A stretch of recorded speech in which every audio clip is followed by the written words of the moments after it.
Hi, I want to chat with you about what it's been like for me dealing with a blood clot. A few weeks ago, I needed a special IV called a PICC for an infection in my bloodstream and ended up being diagnosed with a blood clot in my arm.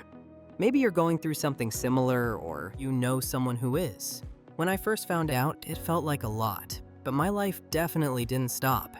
Taking shots isn't great, but there are pills my team might be able to switch me to. The FDA has now approved oral blood thinners, also called direct oral anticoagulants, or DOACs, for kids and teens with blood clots. Your team will discuss whether you are a candidate for oral blood thinners. You have to make sure that you continue to take the oral blood thinners at the same time every day, as instructed. Some of the oral blood thinners need to be taken with a meal, while others can be taken with or without food. Most of the time, I'm doing usual stuff like going to school and hanging out with friends. Life's not all that different, but I did need to make a few changes. My team reviewed with me that any activity that puts me at risk for injury will put me at increased risk for bleeding while on blood thinners. So I've got to avoid high-risk contact activities or sports such as football, hockey, or riding ATVs. My team will go over the full list of what is safe or not. That's a bit of a bummer, but I can still participate in low-risk activities such as biking with a helmet, swimming, and running, to name a few. Safety first, right? I've also learned some medicines like ibuprofen and aspirin may be off limits for now. It's super important to check in with my clinical team before I start taking any new medicines.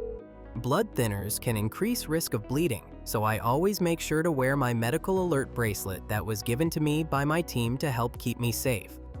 If I notice any symptoms of bleeding, such as nosebleeds, injuries, or if there's a chance of needing a surgery or a procedure, I need to call my team right away.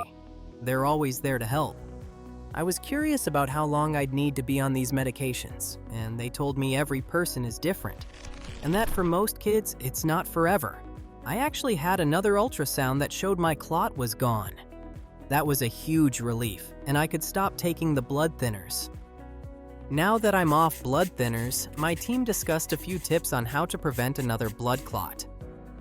Keeping hydrated and physically active are both key to preventing blood clots. Aiming for a healthy body weight and diet is really important. If you're injured, in the hospital, or planning for a surgery, chat with your doctor to make a plan. In some cases, blood thinners are used to prevent blood clots. On long trips, make sure to get up and move around, especially if it's longer than 4 hours. Plus, steering clear of any kind of smoking or vaping can make a big difference. Certain hormonal medicines, including estrogen-containing drugs, which are used to prevent pregnancy and to help manage periods, are associated with an increased risk of blood clot. So it's important to let your team know your blood clot history so they can make a plan to keep you safe. And if any clot symptoms return after stopping blood thinners, it's crucial to tell your team immediately. Getting diagnosed with a blood clot can be scary, but with my team's support, I've been able to get back to doing what I love. So hang in there and know that you're not alone.